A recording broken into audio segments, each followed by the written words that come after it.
When the jury starts to deliberate in your trial, is it appropriate for us to try and speak to the alternate jurors who have been excused before the jury comes back with their verdict? You want to know the answer? Come join me for a moment as I share with you some great information. Hi, I'm Gerry Oginski. I'm a New York medical malpractice and personal injury attorney, and the answer is likely no. And let me tell you why.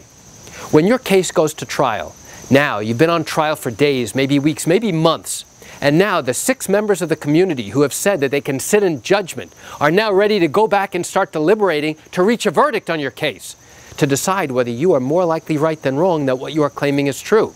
But you should also know that in addition to those 6 members of the jury, there have been alternate jurors, additional jurors, who have been sitting there patiently listening to all the testimony, listening to all the evidence, the same as the other 6 members of the jury. The only difference is that now, when it's time for the 6 members of the jury to go back and deliberate, those extra jurors, spare jurors, now have been excused from jury duty.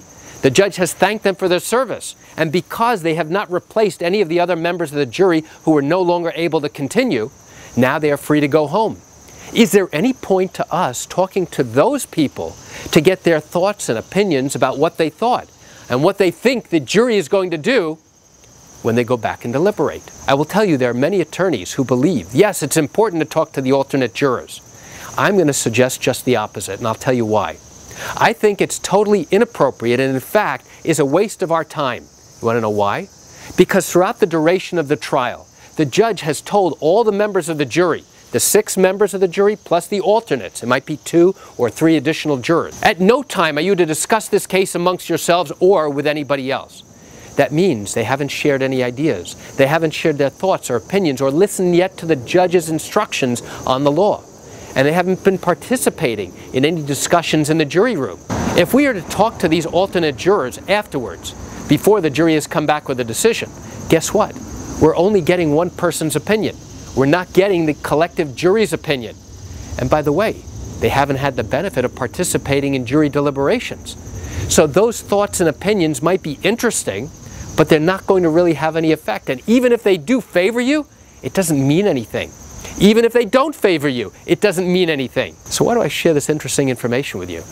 I share it with you because these questions come up from the litigants when they say afterwards, hey, how about we talk to these alternate jurors to see what they were thinking, what they would have done if they went back in to deliberate. Well, you know what? Speculation doesn't help you. You know, I realize you're watching this video because you have questions or concerns about your own matter. Well, if your matter did happen here in New York and you're thinking about bringing a lawsuit, but haven't done so yet because you have questions, what I invite you to do is pick up the phone and call me.